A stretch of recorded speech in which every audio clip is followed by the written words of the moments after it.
Garden Express are Australia's leading mail-order gardening service, offering a wide range of quality garden products. Each week on the Garden Gurus Live, the team at Garden Express will share a weekly offer. So make sure after today's show you jump online and visit their website.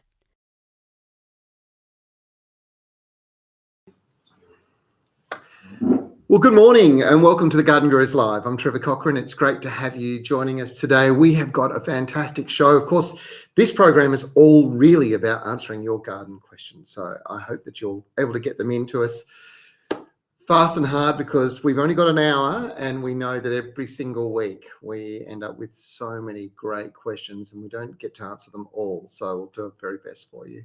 All right, now we've got a special offer coming up with the team from Garden Express a bit later on. They've got this absolutely beautiful dreameria plants. We'll show them to you a bit later on. I've got my plant of the week. I'm going to put this up straight away and let you start guessing. Do you know what it is? I'll give you a hint. It's a member of the Myrtle family, and it's an Australian native, and it's absolutely gorgeous. And what else have we got? We've got your questions. I'll give you a sneak peek of tomorrow's second episode of the Garden Guru Spring Series. The first episode went off. Thank you so much for your support. Had fantastic ratings. Remember, when you are asking your questions, please put your state and your city in. It really helps me. We've got some prizes for you. And of course, if you like what we're doing, hit the like button. It's a really good way to go. Now, first up, I am going to answer a question straight out of Sydney. This one's just come through and it is really interesting. I've got a Phalaenopsis orchid that's got a new flower spike, but the buds are dying before opening. Any tricks on how to save the last? All right, let's have a look at this. Now, that's a really interesting problem. Can you see that? That's it's not up on the screen yet at the moment. Oh, there it is. Yes, it is. So you can see this problem's quite unique. And what it is too much water, believe it or not. And it's causing those flower buds to drop off. Now, you shouldn't be watering your Phalaenopsis orchid hardly at all just at the moment. It's best always to water them from the bottom up too. So if you are going to water into the top of the pot. But if you've got them in a saucer, pop them in the saucer, then take them out. This is too much water, so it's not able to drain. And I suspect that that's going to be what the problem is for you. Right, I'm going to keep moving on. That was Liz in Meadowbank in Sydney. Great question, Liz. Thank you very much. Ronnie, we're not sure where you're from.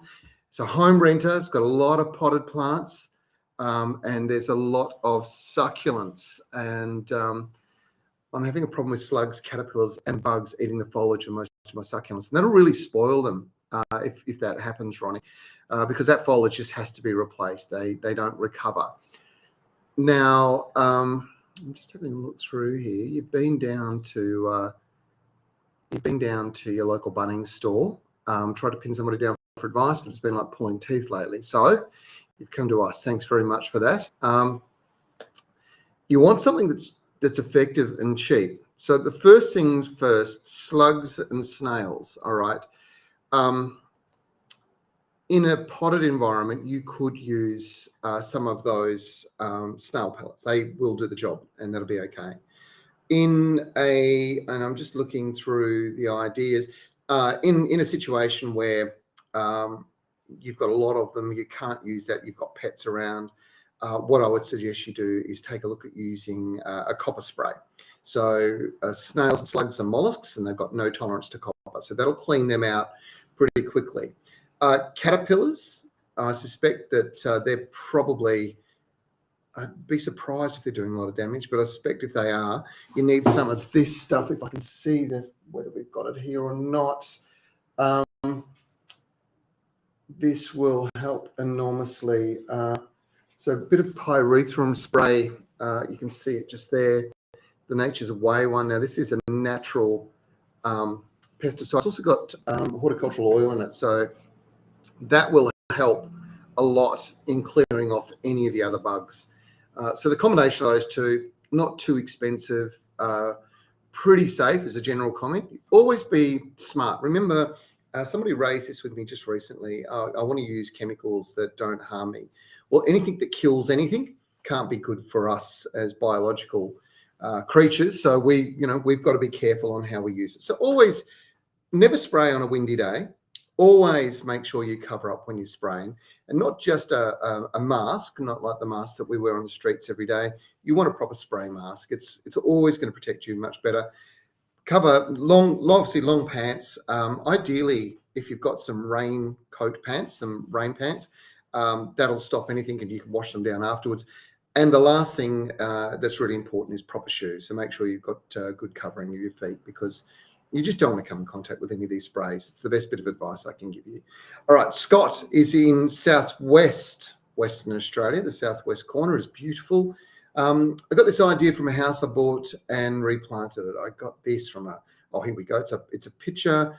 And you know what? I reckon that this is a bulb, but I would love to see just a side shot. The flower is gorgeous.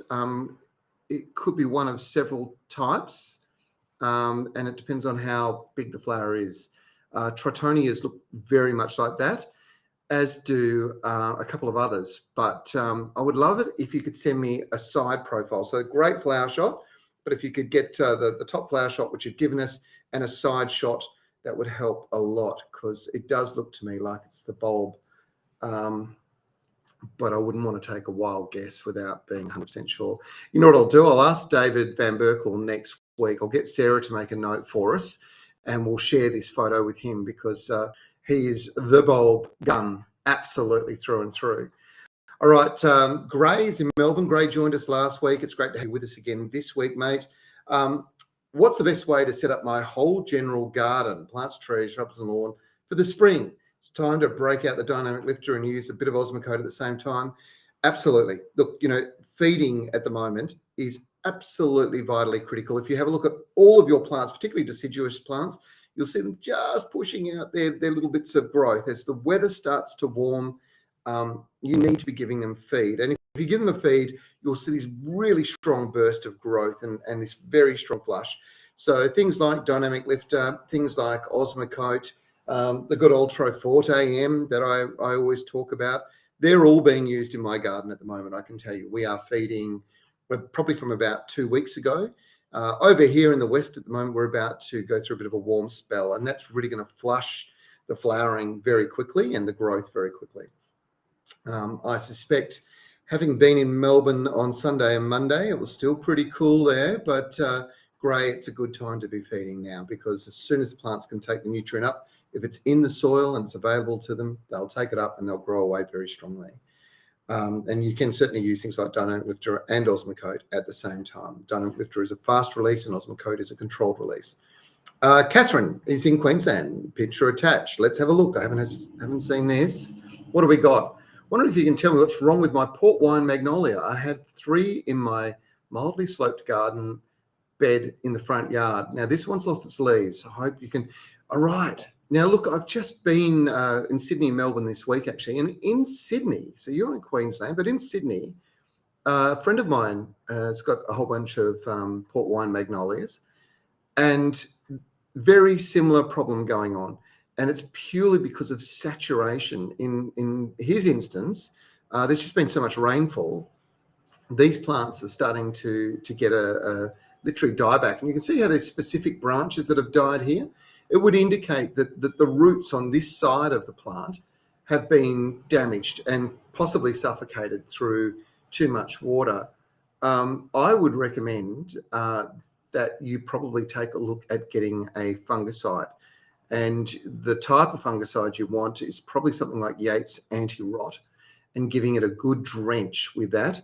I would cut off those branches that have died, and I would leave it for about 3 weeks after you've treated the fungicide, and then I would be applying a fertilizer to give it a boost, because the rest of the plant actually looks okay. I'd say that's hit a particular spot where it's become saturated, and then it's got either some kind of collar rot or root rot sitting in that soil there.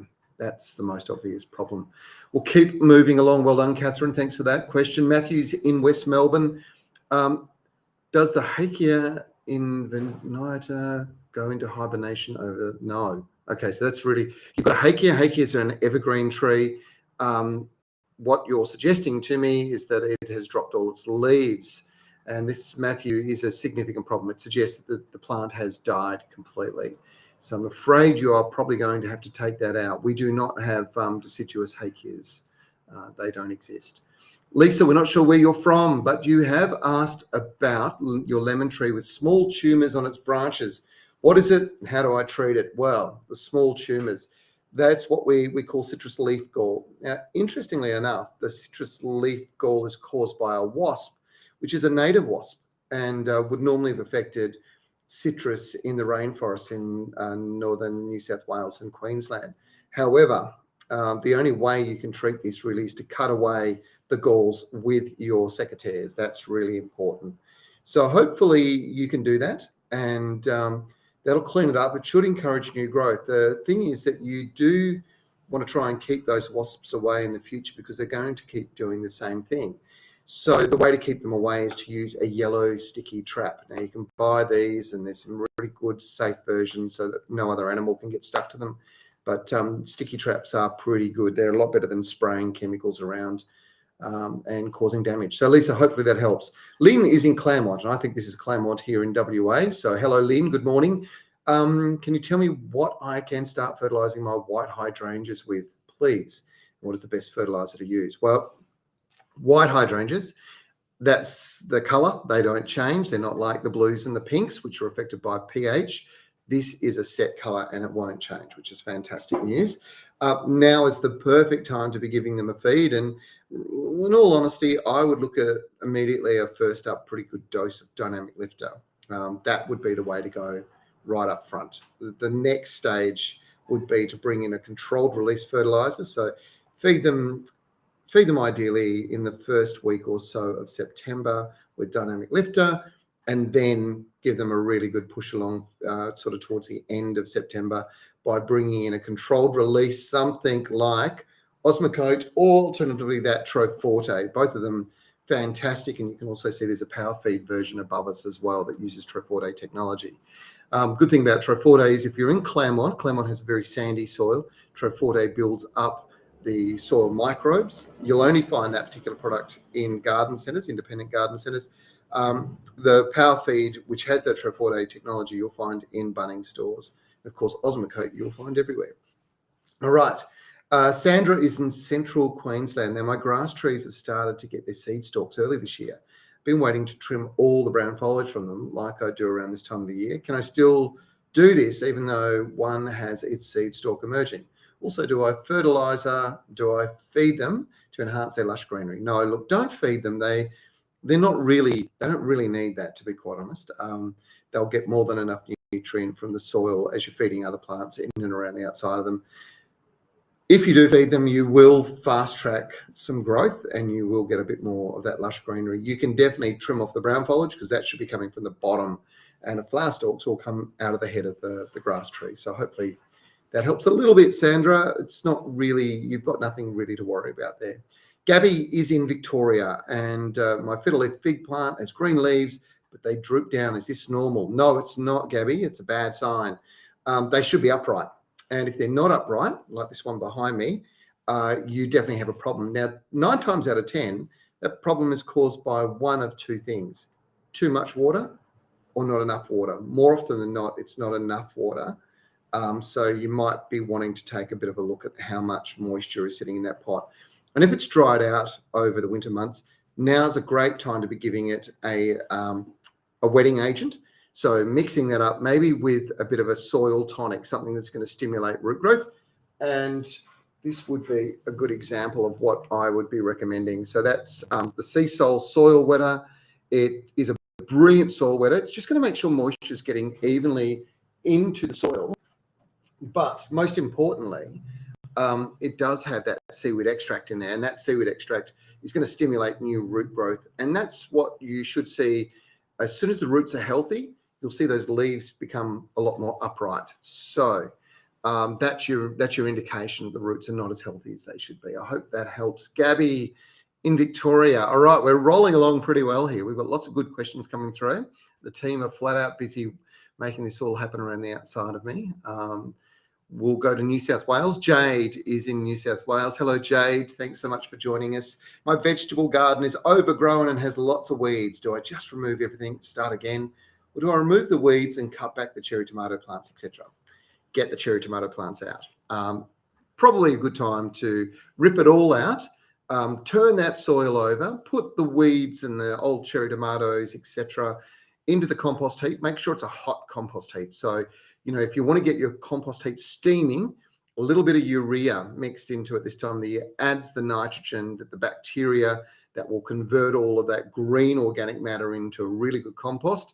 It's kind of like a cheat, but it'll help you get it really hot, really quick. Now, it's important because you're putting tomatoes in there, and old tomatoes can carry diseases.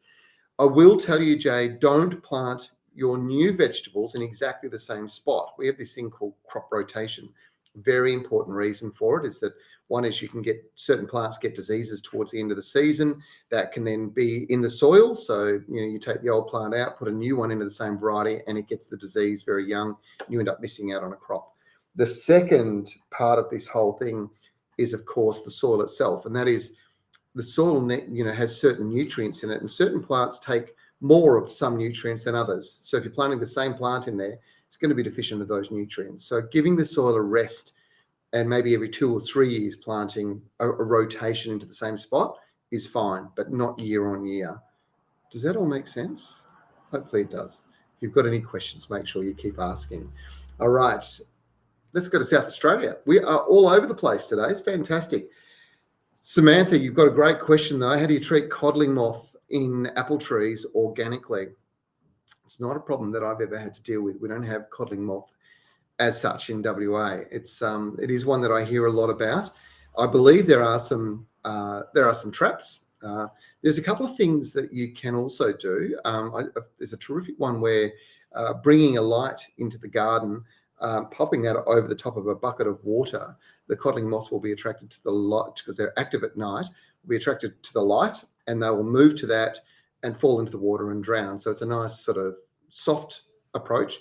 I don't know how effective it is in totally wiping them out. That's the big question. But you are probably still, I would think, 4 to 6 weeks away from even having to think about it, because at the moment they'll all be dormant. I wish I had Dr. Buggerlugs with me, Daryl Hardy, who is a gun in all of these things. I'll make sure I ask him as well.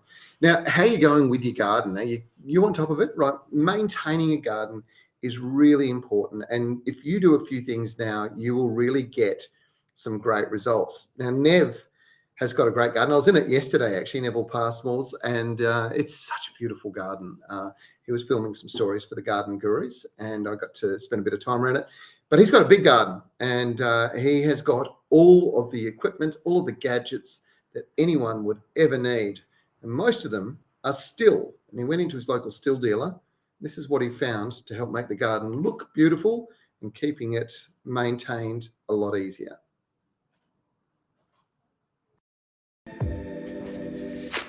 One of the great things about where I live is I'm just down the road from a local still dealership.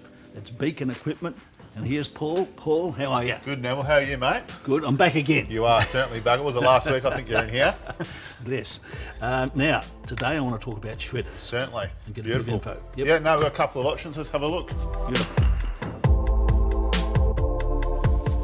So, Paul, as you know, I'm a bit of a compost freak, and Yes. I need to have the ability to shred some of my waste. So, what's the story? Look, Still's been making gardening recyclers for a number of years now. But that one there with the GH135 is a jump tripper. So your woodier material, when you don't have many leaves, or that kitchen waste material you want to put through your chipper, Yep. that would be ideal for that one. Where you have your sticks and your twigs, plus your leaf material, like garden waste, kitchen waste. Put it in this one with a large oak throat. So there's definitely a machine here to suit your capabilities. Yep. And your requirements. Well, I'd had a play with this one already. We did a story on it a while ago, and it's a pretty impressive machine. The thing I loved about it was that the blade's down here and the chute is up here, so you can actually put stuff in there without having to worry too much about losing your fingers arm. and that sort of Definitely. thing. And the other good thing with this one too, it's got the open throat on it too. So you got your loose material, be it your garden vegetables, your leaf, that type of loose material. Yep. You can throw it into the top and you can actually get it in there, and it actually goes down to the blade mechanism nice and easily. You're not having to push it in with your fingers. It just straight down, straight to the blades. Well, that's what I found actually. I emptied out my kitchen bucket into there. I had a little poker, which was an old lump of wood, basically, a bit of a branch. Just touched it and the whole lot went zoom. And you're right, because it's on a 45-degree angle on the blade, Yep. it's going to draw that material in, but more importantly, it's not going to clog up as easily as if it was sitting flat. So Yep. that's the key advantage of this one. And good polyurethane type materials, plastic material, so it does take a fair whack, and again, doesn't rust, and good quality engineering and manufacturing. And I also like the fact that they tried to minimise the noise. So there's chambers there where the noise gets captured, Yep. which I thought was great. Definitely, innovation. as noise pollution becomes an issue, these ones are very quiet. So even if you're hitting it at 7 o'clock on a Sunday morning, Yep. you shouldn't really annoy the neighbours too much with this machine. Yep. And this fella here, I can see down there, it's got a drum with the blades on it. Yeah, so this one's a little bit different. These ones work at 2,800 RPM. This one works at 40 RPM. So as you said, it's got a drum chipper Yep. rather than a disc. So you feed the material in, and this one will be more for your woodier material than your loose material. So feed it in. It's got the forward reverse control here. So even if it does jam up, Neville, you can simply just engage reverse via this lever here. Yep. And away you go. You can actually reverse the wood out if it does get jammed. But Yeah. definitely a good alternative if you got a lot of wood and not much loose material. And it does come with the bin or the hopper too. So it definitely makes it really easier. easy to whip it out, and in my case, tip it straight into the compost bin. That's it. Or around those garden beds, mate. Yeah, good mulching material as well. That's great, mate. Thank you very much. Too easy, mate. Thank you.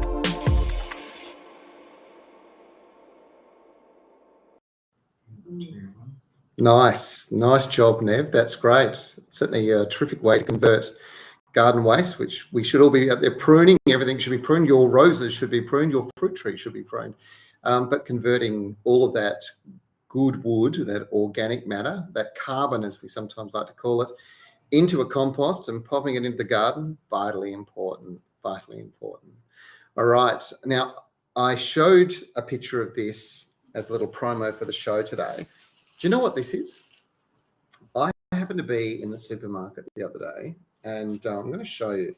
I saw a sprig of this for sale, and I was thinking to myself, I can't believe it. It was $6.99, right? $7 for a little sprig of that. I have a tree. This is like a tiny little branch from the tree. Now, I still haven't told you what it is, have I? Let me give you a bit of a hint. It is a lemon myrtle. And it's an Australian native plant, absolutely sensational.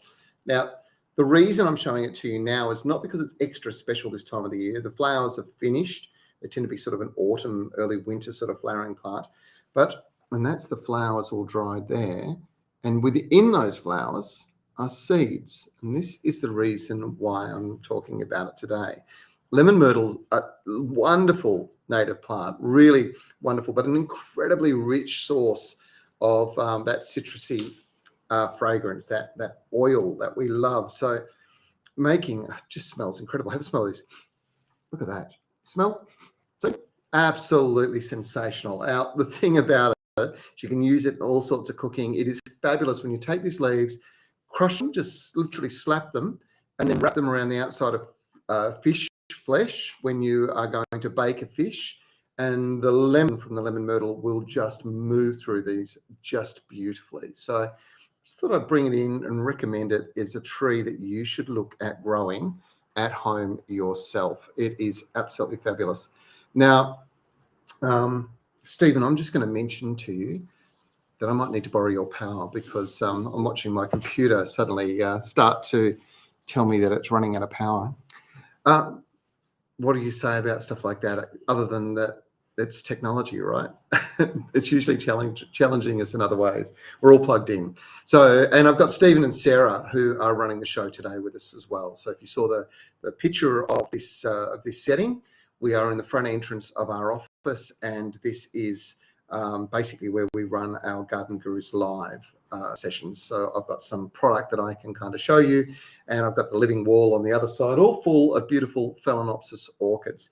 So The other thing I was going to say to you just quickly about these guys, and this is a little lesson. I did have my secateurs around somewhere, but I can't see them. But it doesn't matter. That's okay. Let me show you. What I've just done is I've just broken this stem, and you would cut it cleanly with a pair of secateurs at the node. And the node is where those leaves come out. So I'm going to pull the leaves off now. All these leaves will come off, except for the top 2 leaves, which I shouldn't tear, but for this exercise, I'm going to do it. Now that is the beginning of a brand new plant. You want to pop it into those little coir peat pots, in with some coir peat inside, pop it into one of those little glass houses, those fabulous little greenhouses that you can get from Fothergill's. And ideally, if you really want to get a great strike with these guys, you can get these heat mats, and the heat mat goes on, the tray sits on top of the heat mat. These guys are in there, and that stimulates all callousing around that little tiny node at the bottom there. And that callousing then turns into beautiful white roots. The white roots are the beginning of a brand new plant. And then you'll just see in there, that's the little growth shoot. That will be, that'll emerge very quickly once those little tiny roots have evolved, and you will end up with a brand new plant. So this is the time to either plant the seeds. Remember I showed you the seeds before, they're quite pretty. So plant the seeds, or alternatively take cuttings, and you won't have to watch me showing you the lemon myrtle on the Garden Gurus Live. You'll have your own lemon myrtle growing in the backyard. And they grow really, really well. It's a lovely small tree. Mine's about probably 4 meters, 4.5 meters maybe, very conical in its sort of shape, quite upright. And they respond exceptionally well to pruning, which you should be doing because you should be taking the foliage and using it all the time. Well, that's my plant of the week. I hope you can give it a go yourself. Now, before we get into your questions, we might just give you a sneak peek of what's coming up on the Garden Gurus this weekend.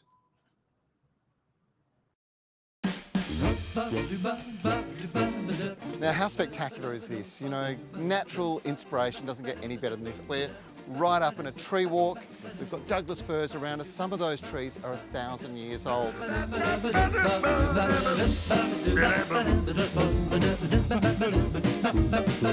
Now is the time to start potting, and spring is the best time to explore your local nursery for that latest gem or new release. There are over 500 species of aloes in the world. And like most plants from Africa, they love our Aussie climate.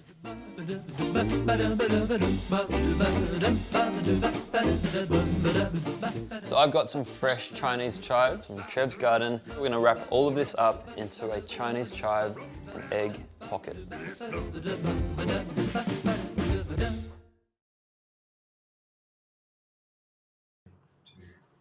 All right, well, we're back, and that is a little bit of a preview as to what you can expect coming up this weekend on the Garden Gurus. There's some great stories. I loved one, making my contribution to the episode, but I loved actually watching it back in the edit suites. It's fantastic.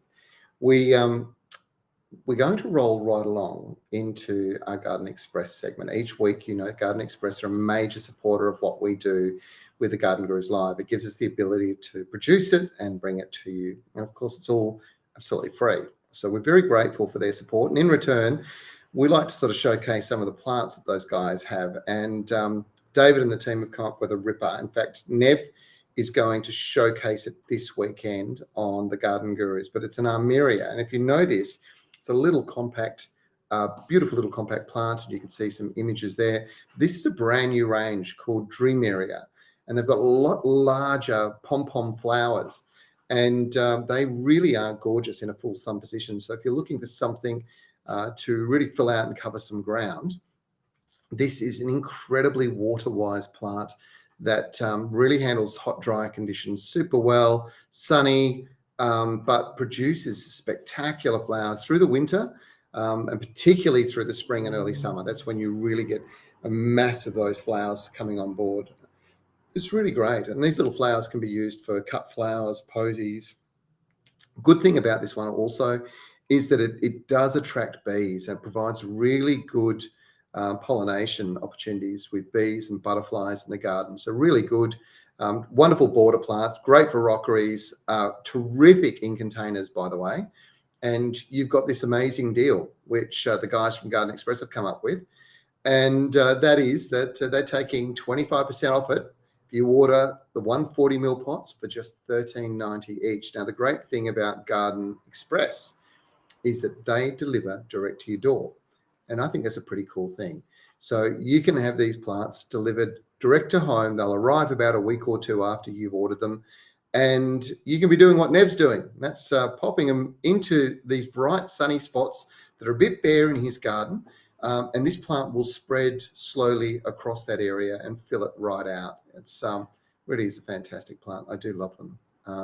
And the breeding on this dreameria, you can see the labels there. The breeding is spectacular. They really are gorgeous plants. And you can now get your hands on them thanks to our friends at Garden Express. Remember, it's gardenexpress.com.au.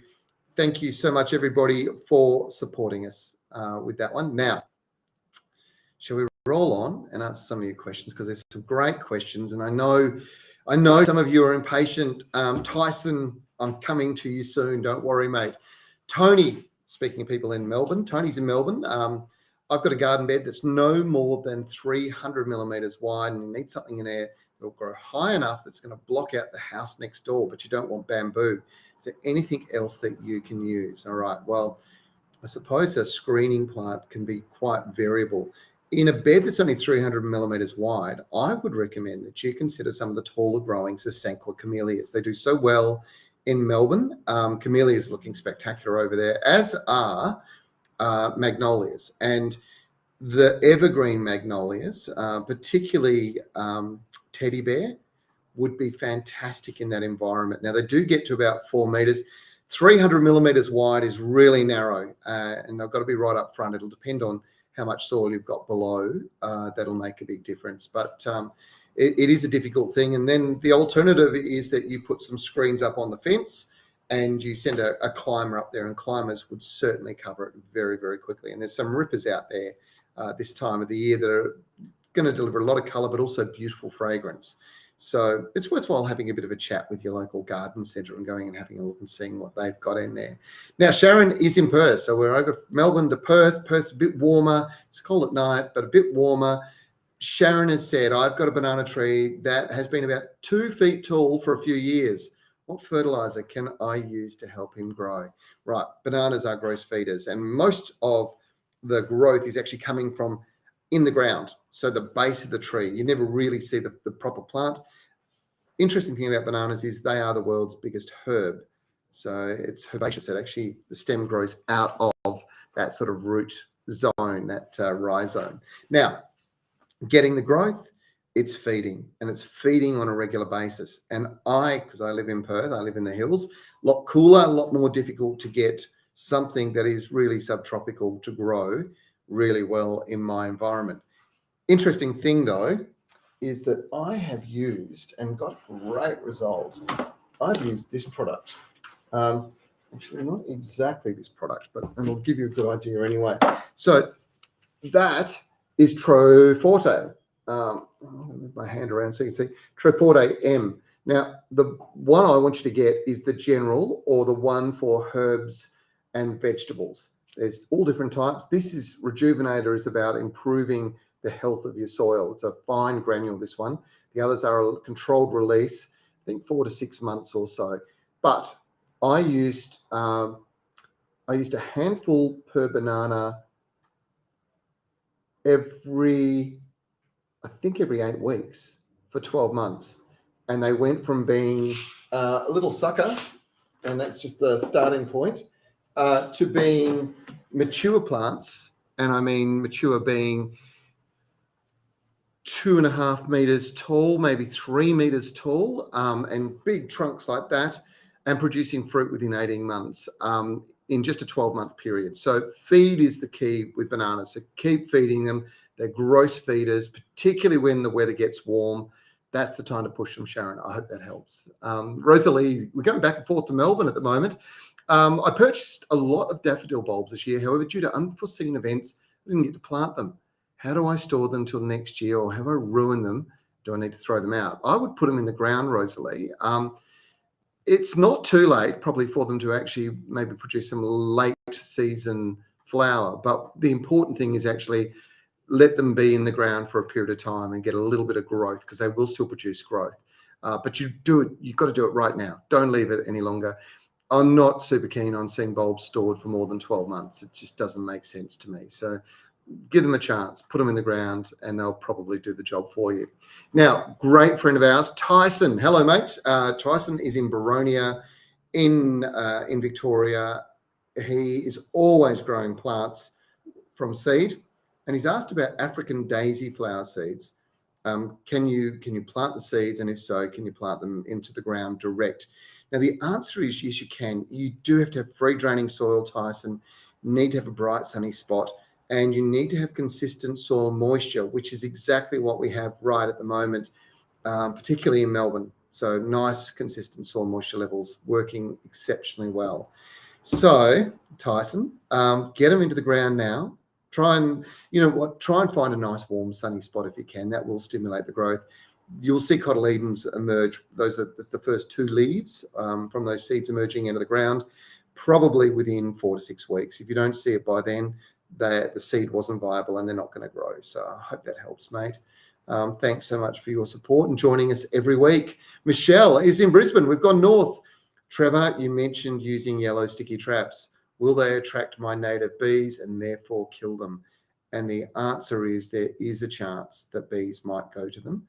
There's certainly an element of that going to happen. And it's such a difficult thing, because if you are to spray, your native bees are also going to be impacted. In fact, they seem to be impacted worse than a lot of the European honeybees. So when it comes to controlling pests in your environment, Michelle, my recommendation is that you look at introducing beneficial insects. Now, it's becoming more and more a thing, and we're seeing more and more people starting to source them and use them. There is a website called the Good Bug website. I think you need to Google it. But there's a company there. They sell beneficial mites and various wasps and all sorts of natural controls that you can introduce into your garden quite easily. It's not that expensive, and it just means you don't have to use chemicals, or yellow sticky traps in this case. So hopefully that helps you in your situation, Michelle. David, going back to Victoria, what's the best time of the year to prune a lemon tree? Right now, David. Get into your lemons. It won't hurt them at all. Give them a prune and give them a feed. Now, there is a trick with citrus. If you're cutting them back pretty hard, you're going to see all these what we call water shoots, really rapid upright growth. And what you need to do is you need to let them sort of probably get to about 10 to 20 centimeters long, and then go through and prune the tops out of those. And that'll take the vigor out of them and encourage the main structure and shape to be retained. And when you're pruning citrus, it's a good idea this time, if you're going to do it this time of the year, prune it to allow a lot of light to be able to come in, and that will encourage a more rounded shape, keep the tree down lower to the ground for you, and that makes picking so much easier. So hopefully that helps, David. MJ, you're in Adelaide. Hello, MJ. Purchased a non-grafted passion fruit. Do you need 2 for pollination? No, you don't. Okay, so grafted passion fruits are probably, more and more I'm sort of feeling like getting passion fruit grown on its own root system is actually a really good way to go. But where I come from in Western Australia with sandy soils, they will do exceptionally well. So as long as you've got a good free draining soil, you won't have any problems. The rootstock that passion fruit are generally grafted onto is a rootstock called Passiflora caerula. It's the blue flowering passion fruit.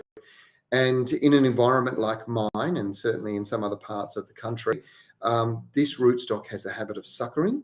And when it suckers and takes off, it can become quite the pest in the garden. It'll just keep popping up all over the place. So I'm a little less enthusiastic about grafted passion fruit. I think that passion fruit on their own roots is a pretty good way to go. Hopefully that helps you, MJ. Rena, we don't know where you're from, but you have lots of lemons. what's the best way to preserve them? As I can't use them all at once.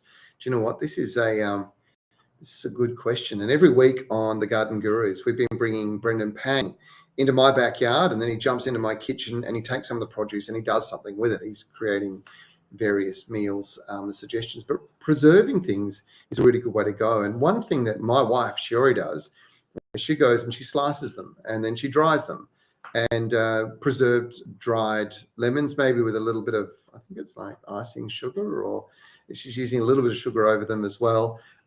They're fantastic to use in drinks as a refresher further down the line. And of course, they'll last forever. So maybe that's the way to go. The other thing to do is share some with the neighbours. People love doing that in my area, which is great. And of course, juicing. You can take the juice and freeze it. So there's 3 ideas for you, Rena. I hope that helps. Carolyn is in Melbourne. Thank you so much. She said, so glad we're back. This is the first year you've grown tulips. Do I feed them now or when they bloom? In actual fact, David Van Berkel from Garden Express is one of the great experts on flowering bulbs, and he does encourage you to feed them as they're producing the flower. And so just means you end up with a bigger, better flower, I suppose. And all that, once they finish flowering, all that goodness is sucked up into the bulb and it makes it a bigger bulb for next season. So hopefully that helps a little bit. Carolyn in Melbourne, thanks for joining us. Shirley, not sure where you're from. You've got a 14-year-old Stella cherry, and you found a couple of runners about 5 meters from them. We left them to grow and we realized the fruit aren't good to eat. Can I use a weed killer on them? Best thing to do is actually to tear them out if you can. I've got the same thing with my Stella cherry. Not unusual for the rootstock to sucker, but of course the rootstock is a wild cherry and it's generally a sour cherry, not very enjoyable at all. So tear them out. If you take them now and they're still dormant, you can actually cut that root system out, take it and graft a new cherry onto it if you want to try it. And you can get the budwood from your Stella now. So that's one way you can actually utilize the plant without having to kill it all completely. But I wouldn't use a systemic herbicide if I was you. The reason being is it goes back down to the roots, and because they're connected to the main tree, and whilst it might not kill the tree, it's probably not good to have herbicide flowing through the stems. Now, interesting question coming in here. George is from Hawthorne. Sorry, George. You're losing your battle against possums eating your oranges, lemons, kumquats, etc. What can I do? Interesting. I was in Hawthorne this week on Monday. I was driving down a road and in traffic, and there's branches of a tree over there. And sure enough, this possum comes walking out on the tree. And I was watching what it was doing. It was eating all the new fresh little buds. It's a deciduous tree, and the new growth as it starts to emerge, the possum was doing that.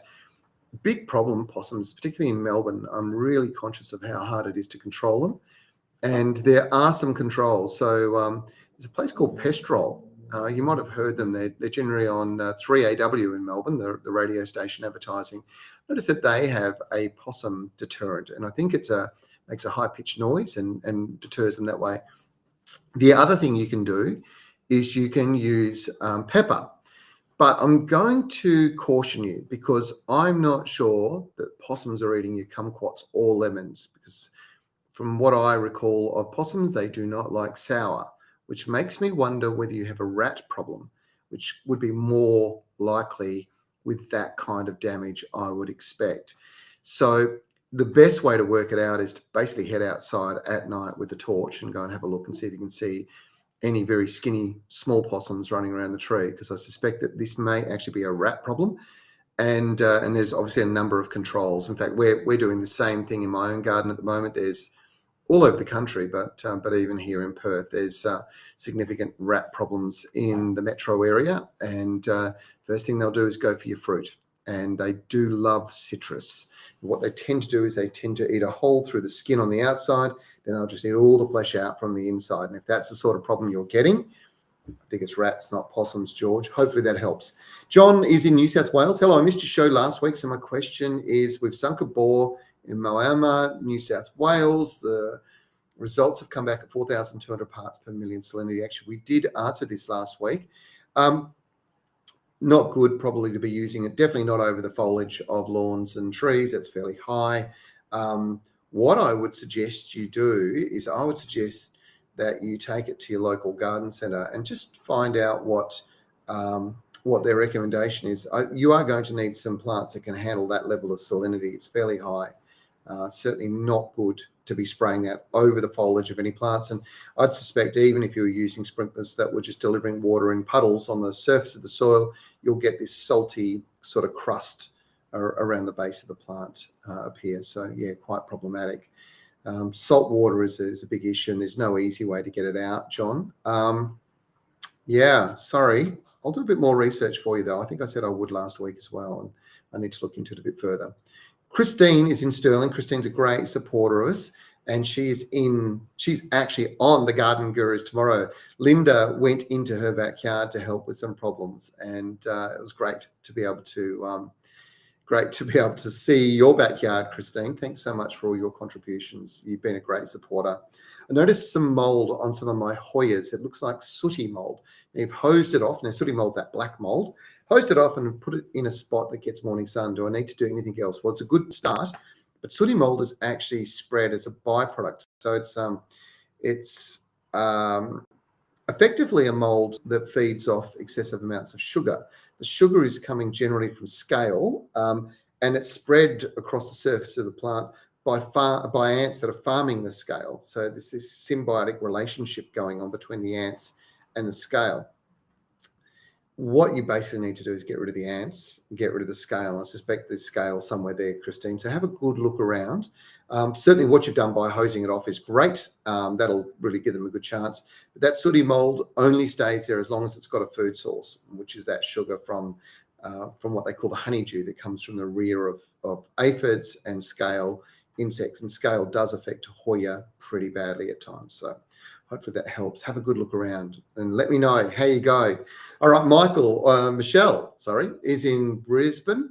I bought a tropical fuchsia hybrid, and it's thriving. It's growing in a pot like a bush in semi-shade, and it's over 1/2 metre. Now, I've got the purple and the red one, but I'm hoping to buy other colours. Do you know where I can buy more?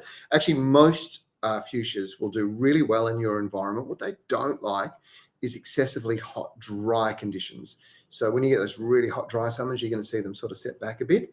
But in the location you've got, which is semi-shade, you can grow pretty much anything there in Brisbane. I've seen some beautiful fuchsias growing in Brisbane.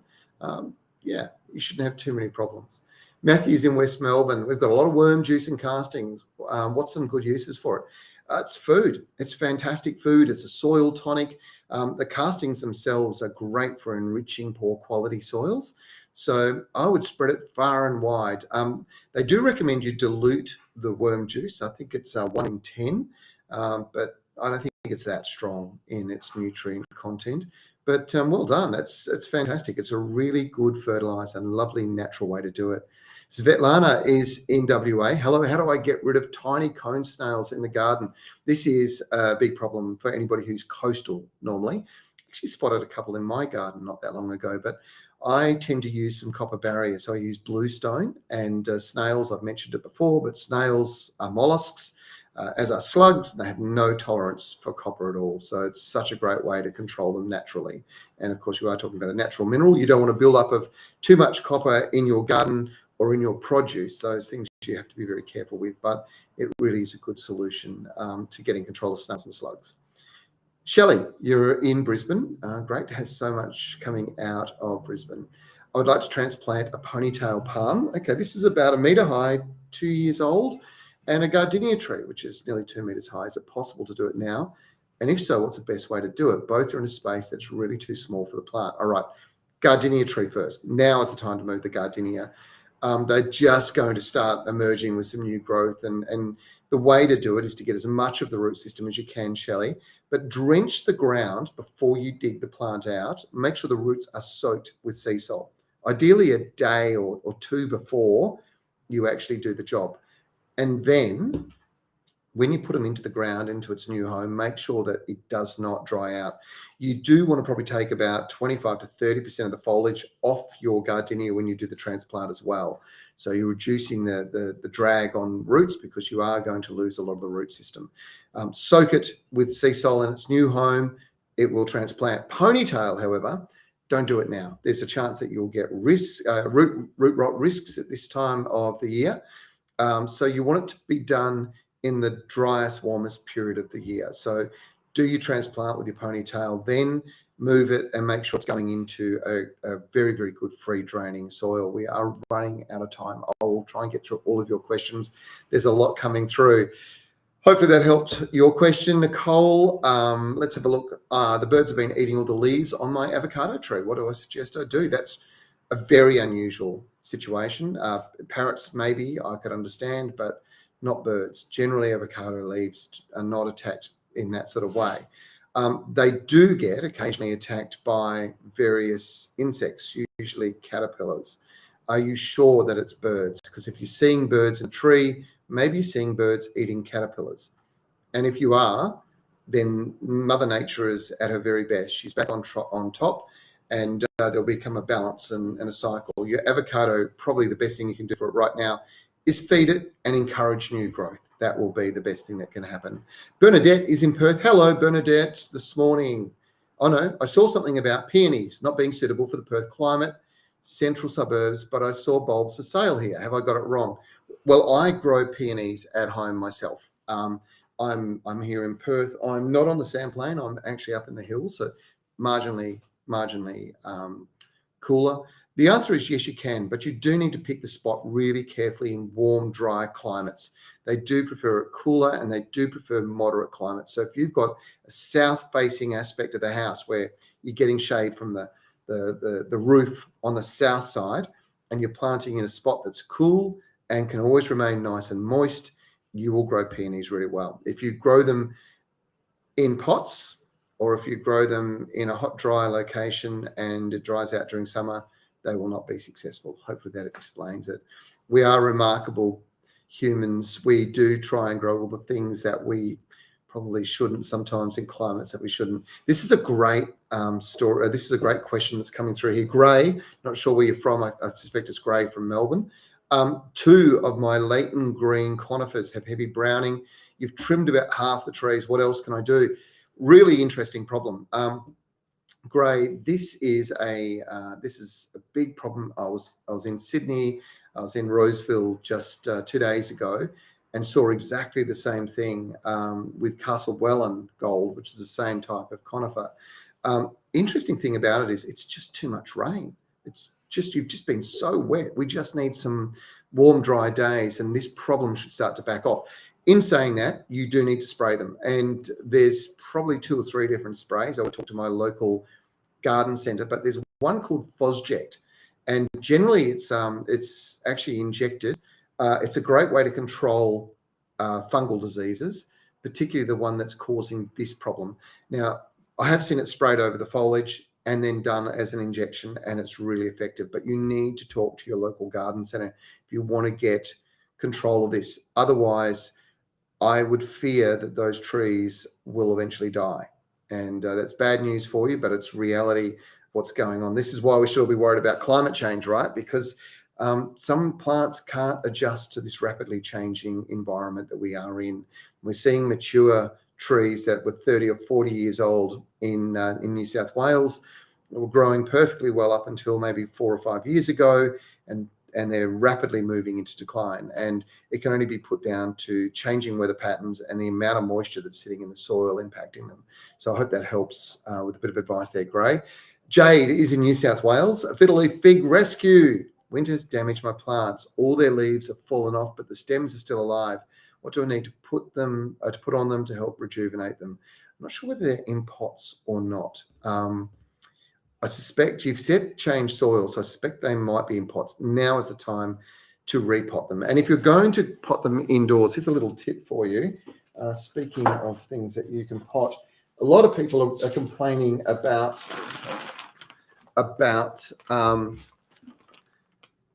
little black flies. Okay, that is a common problem with indoor plants. Little black flies, they're called fungus gnats, and they feed on the organic matter in your potting mix if you're using a traditional bark potting mix.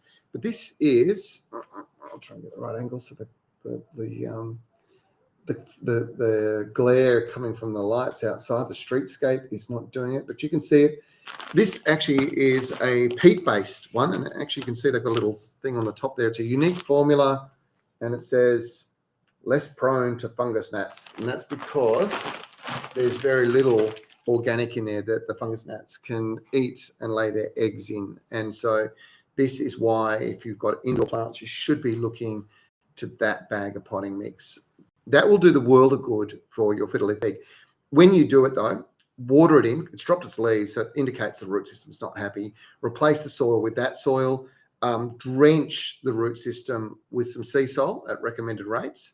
And when you put it into the ground, also use a controlled release fertilizer. I've got native here, but certainly Osmocote for indoor plants is sensational. It really does stimulate great growth. So hopefully my little bits of advice will help you with your fiddle leaf fig. Guess what? We have run out of time. I can't believe it. It's 9:56. We have had a huge show today. We've gone through a lot of questions, and I really appreciate you joining us each week. We are back next week. I will be in the north of WA. I might try and tune in myself, but I'm going to be up in a place called Prune, which if you haven't been, you should go and check it out. It's beautiful. There's a Festival of the Pearl up there, and I'm doing some filming for another TV show that we do called Destination WA. So you will see that if you are in other states in Australia on 9 Life, and also you can watch it on 9 Now. If I didn't get to your question today, I'm really sorry. We'll do our very best. We'll certainly pass them on to the wonderful Joe Harris, who will be joining us next week hosting this show. And of course, Sarah will be sending out a little notification to our seed winners after today's show. Sarah and Steve have done a great job in here, and it's all run pretty smoothly. So thank you guys. Good team. Remember, you can jump onto our website. You can catch up on previous stories from the Garden Gurus TV show. It's a wonderful resource if you're researching. You can watch programs on our YouTube channel. It's thegardengurus.tv. And of course, if you want to watch this back, you can watch it on our Facebook page, or if you want to get it as a podcast, you can get it through Spotify, Apple Podcast, and Audible. Really good way to go. And of course, please make sure you join us this weekend for the second episode of the Garden Gurus. It'll be on Channel 9, but please check your local guides. There are some variances. There's sporting activities, and we sort of move around the outside of those as a general comment. So check your local TV guide as to what time we will be on in your neighbourhood. Whew, that was a busy morning. Thanks so much for joining us. I'm Trevor Cochrane. I look forward to seeing you very, very soon. Well, hopefully on the Garden Gurus this weekend. But make sure you join us next week as well with Joe Harris for the Garden Gurus Live. We'll see you then. Garden Express are Australia's leading mail-order gardening service, offering a wide range of quality garden products. Each week on the Garden Gurus Live, the team at Garden Express will share a weekly offer. So make sure after today's show you jump online and visit their website.